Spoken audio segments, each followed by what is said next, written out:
Welcome to Legacy Cast, where we talk about your story, your way, and what are you doing to make sure that people know about you many generations from now.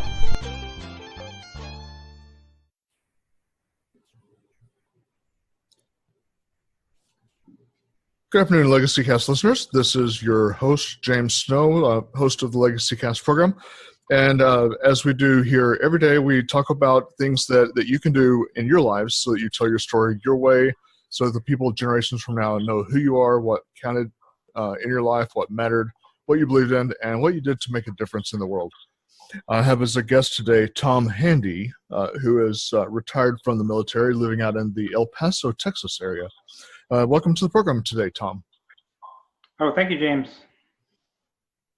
So, Tom, as the name of the program would sort of imply, with Legacy Cast, we talk about legacy, but it's not just about the financial side of things, but kind of a big picture. We talk about really the things that matter to people. What are they doing in business? What are they doing in their lives, maybe with their families, in their communities? That's going to make a difference, for multiple generations. It's something that we, as since we are both prior military, we signed that blank check because we want to be part of something bigger. And so we kind of talk about those things. What does having a legacy mean to you, though? Well, to me, legacy is being able to pass on something to my kids. I have two kids, a boy and girl. Okay. Just from where like most people, adults in their age in their 30s, 40s, their parents probably didn't tell them much. Probably aren't going to give them much as for their own legacy. Mm-hmm. So I wanted to give something back to my kids and leave them something. Sometimes you got to leave them something that they'll actually touch rather than buying all these crazy little toys all the time, and just something to remember you by a little bit. Sure. And sometimes that's even just our teachings. The way that we raise them and teach them to be better than perhaps in some cases we were taught. We want to leave a generation that's better people than we were. Yeah. But do you feel like people should really put a lot of consideration into what a legacy means to them, and then how they're going to maybe put that into their life, how they actually execute that in their life? I think they should. It's not really a whole lot. I mean, you're probably not going to. Most people probably aren't going to leave their kids $1 million, but mm-hmm. even just something is better than nothing. And, Sure. So just kind of, it doesn't cost a lot to leave a little something to give them something, your kids, or something in the future. Yeah. So as far as from a business viewpoint, how would you correlate that kind of thinking into what you would do from a business standpoint? From a business standpoint, mm-hmm. like say if someone might have a company that they might own a business, they may want to pass it on to their kids, and that's something that their kids in the future, when they're old enough, that if they were really want to follow on that business or not. Mm-hmm. If not, they need to have a good plan to what they're going to do with that business in the future, whether they need to sell it or sure find someone else to pass it on to. Yeah, and I'm glad that you mentioned that, because that obviously is something that I talk to people about. Not necessarily just on the podcast, but when I'm sitting down with clients, is talking to them about their business. Do their kids really want to take it over? And if they don't, what is that exit? What's that exit strategy going to look like? And even with their spouse, for example, if something happens to the business owner, maybe they become sick, or they're in an auto accident while they're driving, and they're not able to fulfill those duties as the CEO, then the spouse really kind of has to take over. Is that something that the spouse is able to do? Or if your business has partners, are they going to be able to work together? All that kind of stuff. It really should be thought about, because it does impact a lot of lives. Yeah, I'm sure. So if you were to think about your business, maybe from thinking about it in its future, for example, what would you say a few things are that kind of keep you up at night? Are there a few things?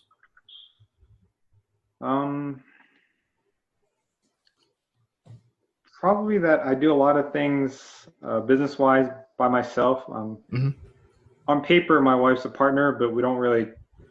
She doesn't get into like the details of all the finances and all the numbers and everything. So um, we try to stay aware on certain things once in a while, but not too often. And Mm-hmm. I'm Okay. usually the numbers guys that does all the behind the scenes work. So Okay. So as far as you're saying that you're kind of the one sort of doing a lot of that stuff. I'm guessing that maybe you're kind of concerned about what would happen if something happened to you. Is that what you're saying? yeah, I guess I usually I've mostly it's everything is in real estate. I have a Okay. couple rental properties. I deal with the property managers. Mm-hmm. Um, any issues that may come up, or something like you might have a bad tenant or need repairs done here and there. And Sure. I think because I've built a good relationship with those property managers, they'll give me a call sometimes and Mm-hmm. or shoot me a quick email, and I usually respond back to them or talk to them, and we get things settled. And I'm sure my wife could do it. It just take her a little bit longer to adjust, I guess. Yeah. Yeah. Yeah. That's to be understood. That's kind of expected, in those situations. And also, to our previous point, why it's so important to have that strategy in place so that it accounts for that. Yeah. That way your business is able to operate during the growing pains, as it were. Mm-hmm. So do you obviously believe, I would take it that it's important for people to create some sort of a strategy for themselves and their business? Definitely. I definitely agree. That's pretty important to have. It might take some time to sit down and put it down on paper, Mhm. and then maybe if they have a partner, share it with that partner as well. Let them know so that they know what you're thinking inside of your head. 'Cause a lot of times we keep thoughts in our head and don't really, express it out. Sure. Yeah, I do that a lot. Those that work with me would certainly agree that I tend to I sort of operate within my own space, and that's something I have to work on. Also is Yeah. making sure that I bring people into the circle, and also in turn delegate, because I tend to have a sort of a controlling streak, you might say, that I like to drive the bus all the time, and so Mm-hmm. it's good to know that other people can take over. Yeah, that's true. So what do you think the most common reason that a new entrepreneur or early entrepreneurs end up failing or giving up? What have you found? Well, I think for any entrepreneur, failing is just part of the process. Mm-hmm. It's just, in school we're taught not to fail. Right. Then becoming an entrepreneur is the exact opposite, because I think the more often you fail, that's going to make yourself better and improve your business overall. And because you're going to hit a lot more hiccups than you would, because there is no roadmap that you're going to come across as an entrepreneur. And so a lot of things you're going to start. A lot of things you may have a basic blueprint, but Mm-hmm. a lot of it you're going to adjust. You got to tweak that blueprint along the way each time, and Sure. there's going to be a lot of failures along the way. Basically, for a new entrepreneur, just not to give up, just to keep trying, have an idea of what their vision is or their mission, Mm-hmm. and then just stick to it as best they can, and just if they might need to adjust every once in a while. Yeah, it's kind of the burn your bridges mindset that you only have one direction to go, and that's forwards, and you just Mm-hmm. keep going forwards, regardless of what it takes. And Yep. like I say, you kind of burn those bridges behind you, so that you don't think about well, if this doesn't work, then I'll do this. Mm-hmm. For an entrepreneur, we can't think about the what if type scenario, in that aspect. We just have to find ways to make it work. Yeah, that's true. So as far as you're mentioning roadblocks, what would you maybe some roadblocks that you would advise new entrepreneurs to watch out for?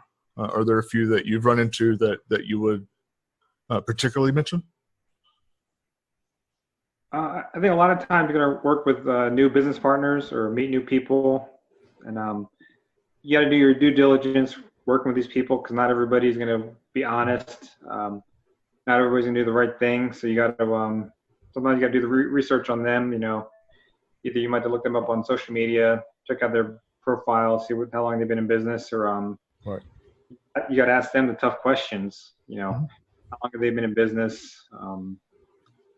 If you agree on a price, make sure you get that price written down on paper so that you both are aware, so that there's no deviation in the future. They might give you a higher price in the future.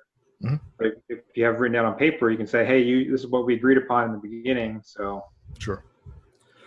Yeah, and that's kind of a lesson that I've learned over the years is, especially when working with other people, is, make sure that you get those contracts, and set up the agreements, up front. Make sure Mm-hmm. that, everything is in black and white. Before even going to the point of discussing terms, you have those things like the non-disclosure agreements and so forth that you put out there from the get-go. And just to make sure that, the COIA scenario, cover all those bases, and Mm-hmm. just take care of everything in the appropriate manner, because it is a business. It's Yeah. a lot of people, they take it and emotionalize it a lot, and you have to keep emotion out of it as much as possible, Mm-hmm. because emotion is going to be your enemy in business, I found. So, just, keep it, think of it, it's all business, keep it very, very straightforward, very structured. But at the same time, that, like you mentioned, it does require due diligence, and that due diligence, demands that you do have all that stuff in place. That's true.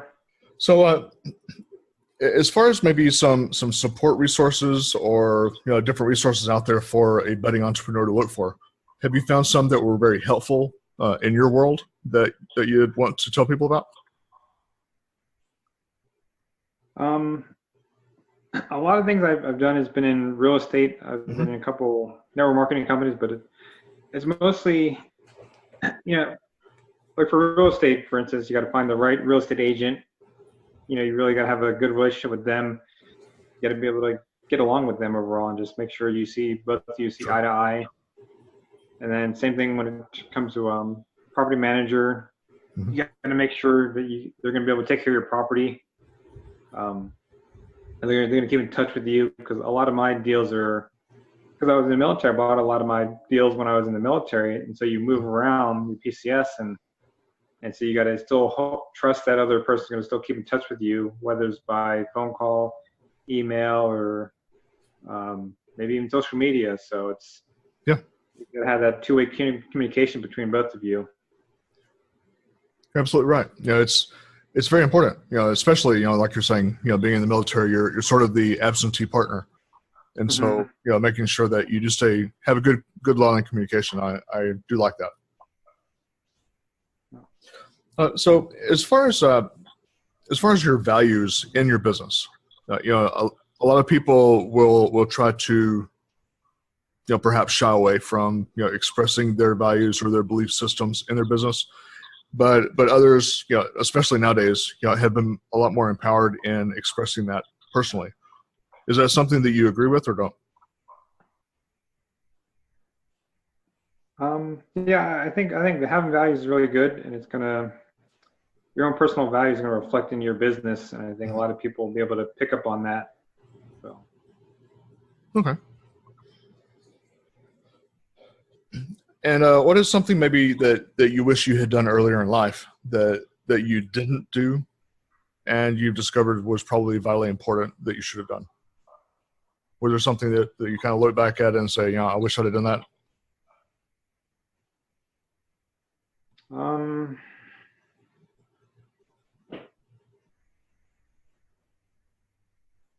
Sometimes I think that when going into deals, especially with my wife, it's really, both of you have to agree on certain things you want to do, and Sure. I'm usually the more aggressive one. She's usually the more conservative one, and so I think sometimes I gotta tone it down a little bit, and then maybe listen to her and see things from her point of view. And I think it kind of prevents issues from happening in the future. Like we bought a deal in Louisiana a couple of years ago, and Um, I wanted to do it and she didn't want to do it, but we saw the property. And anytime we get in an argument, somehow that deal will get brought up again, so it's. So I take it that maybe did not go the way that you wanted it to go, that particular deal? It did, but I think a lot of things we didn't really do our homework looking at the property. Okay. And Okay. I think it costs a little bit more down the road later on than we wanted it to, but. Okay. Yeah.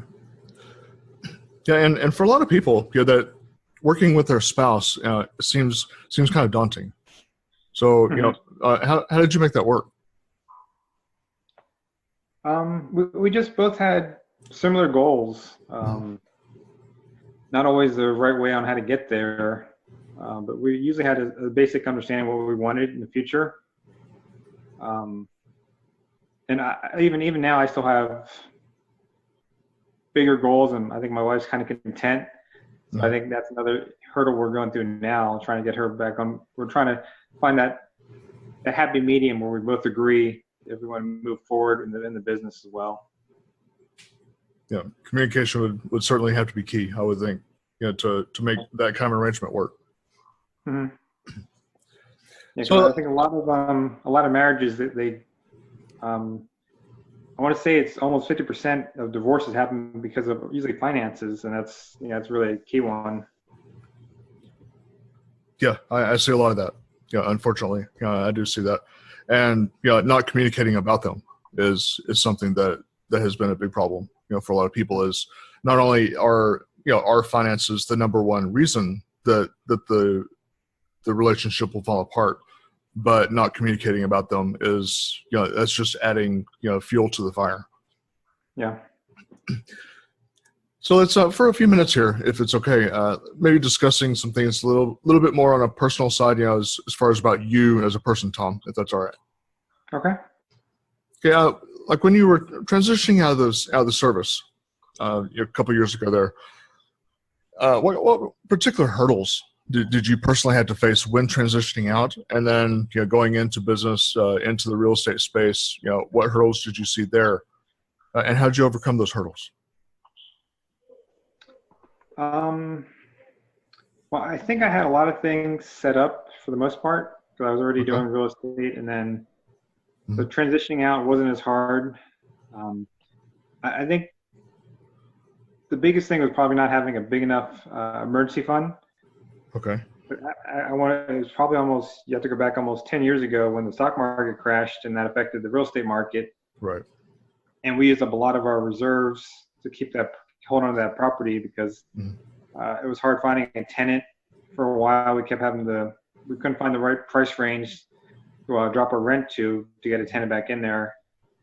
And then, so that pulled out some of our reserves. And then, I kind of wish we would have had more reserves before I got out.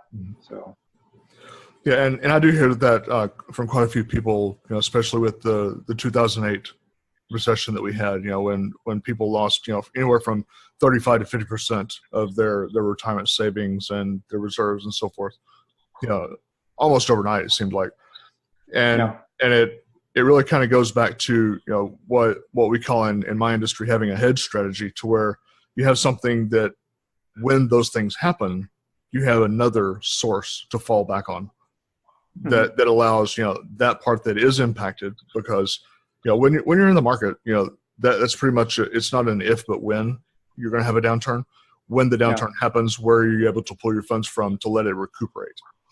And so that does help a lot of people when you have that hedge that you can lean on during those hard times.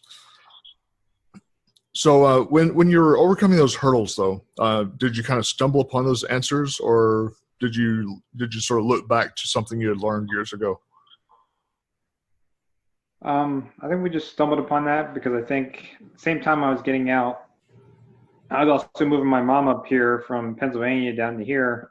Oh, okay. And that was more of another expense, which we thought it would work out, but it was actually it cost a little bit more than we wanted it to. And then my wife's family, her her dad has been in and out of the hospital, so she's taking additional airplane trips up there, which Sure. that also, it's expensive to just fund all that every time. Goodness. Yeah, that's pretty hard, when you do have family with health issues, because you have to step in. You have to do that. You have to do that part, because that's what we do. Yeah. So when you were starting your real estate business way back when, how did you get started? Maybe talk me through that process. How did you decide to go into real estate, and then what did that look like? Well, I guess you can say I became an accidental investor, probably like a lot of people. Mm-hmm.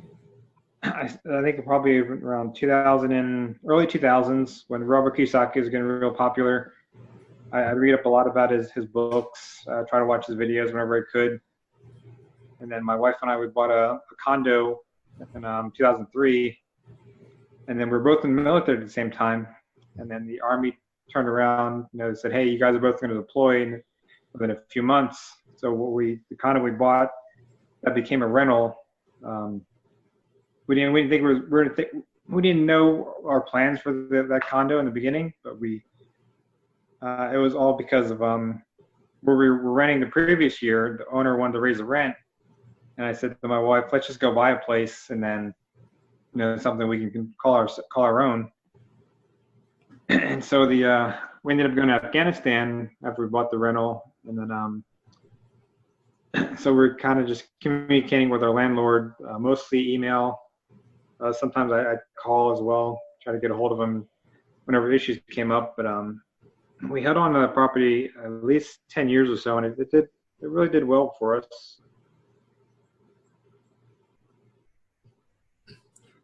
Okay. So that sort of led you into doing more and more and more of those, just based on that experience.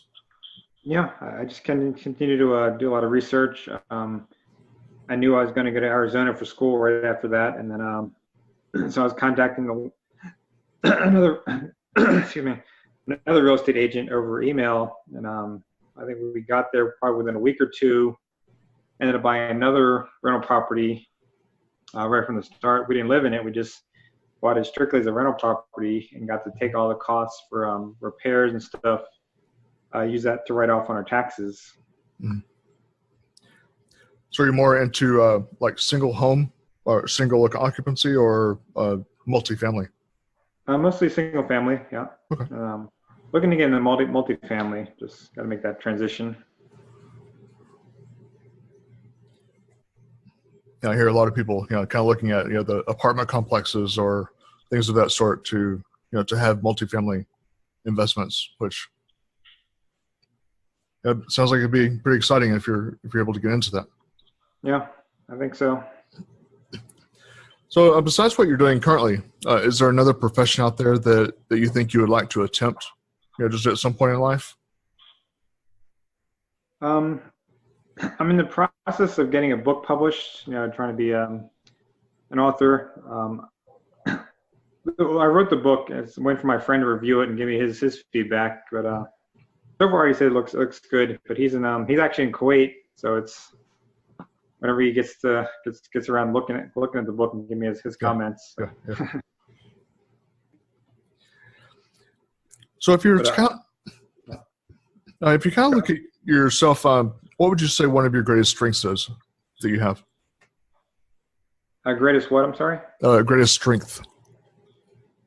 I'm pretty organized, pretty focused. Okay. I don't know. I guess I've always been like that, and I spend a lot of time reading, and I think usually I try to have a general idea of what I want to try to do, and I usually get to it and then check off that little block, and then just come up with a different goal after that. Okay. And as far as the flip side of that, what would you say your greatest weakness would be then? Greatest weakness might be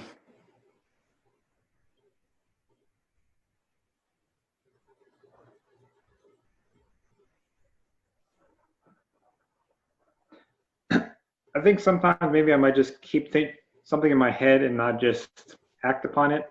I think we probably all have that problem as well, but Yeah. I might come up with a new idea and I just never get around to working on it. So, um, but I don't know. Yeah, maybe that might be one of them, I guess. Okay. Okay. Yeah, that's fairly good answer there. Now, each of us kind of have that.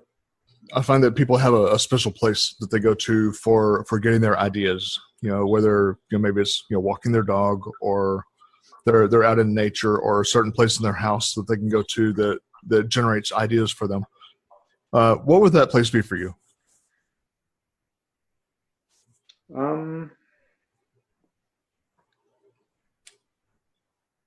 Sometimes when I'm reading a book, I might get an idea of somebody and then see how I can take whatever they're doing and try to implement that in my life. Or I think it's probably the one thing. Probably I spend a lot of time at home mostly. Mm-hmm. I guess that's probably one of them. Yeah, I really can't think of anything in particular. So. Okay. So if you're to kind of describe for somebody that's wanting to learn from what you do in your business, describing your business from a very high level, how would you describe the process that's involved in what you do? It takes a lot of work, and it's usually a lot of work up front, because it's anything you learn in school, whether it's high school or college, they're going to teach you how to memorize something and take a test or whatever. But anything, if you want to do as an entrepreneur, you're really learning. You're really starting at like kindergarten all over again, and then maybe some skills you may have may help you take that business on a lot further. But you're really always learning, I think.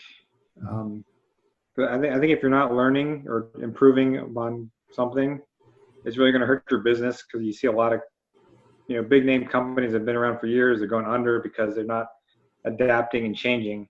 Sure. So I think anything in business, you got to be ready to adapt and adjust. Yeah, and there's a saying that John Maxwell has that every day we should be learning something new every single day, and we should remain teachable. And so it's something that I'm very mindful of is always wanting to learn something new. Every single day, just to find something that's new piece of information, and just to remain open to that information and to be teachable. Yeah. Because otherwise we kind of lose our relevance if we're no longer teachable and no longer learning something new, because at that point we're going to get passed up because somebody's going to get ahead of us. Yeah, that's true. So what would be something, this is kind of how we wrap up our conversations, is something that's true about you that nobody knows about? Kind of a trivia question. What is there about Tom Handy that nobody knows?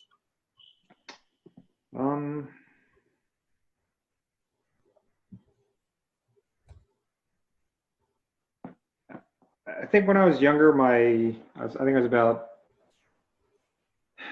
was in fourth grade, and my mom wanted to move me out of that school and send me to a private school. My younger brother, because the school he was going to, he couldn't get into my school, and so the school he was going to wasn't the best. And then so we had to take an entrance exam, and remember whoever gave the exam said I didn't score too well on that test. And then she said my younger brother did a lot better. And so I always remember that, how she said I didn't score well on that test. And because of that, I think I've always tried harder, because I don't think I'm the smartest guy in the world. I still don't always do well on exams, but you've always got to, do your best, not really give up on whatever you're doing. And then I think things will just work out. Yeah, I think that really is relatable to a lot of people.